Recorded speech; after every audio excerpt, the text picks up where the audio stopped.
দেখো পাগলা দরবার রে উরুতে সব কিছু আইসা পড়ছে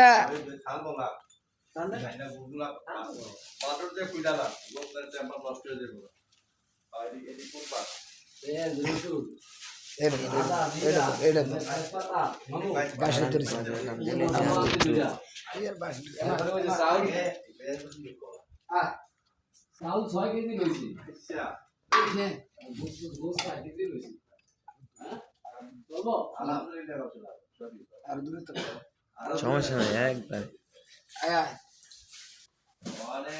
গরুর গোস্ত খাও সকালে মাছ খাইছ গরু গরু খাইয়া পানি খা আত্মার থাকে দুঃখটা না খাইতো না আগলা রাগ করতে আমরা খাইতো না তুমি আস্তে আস্তে আস্তে রে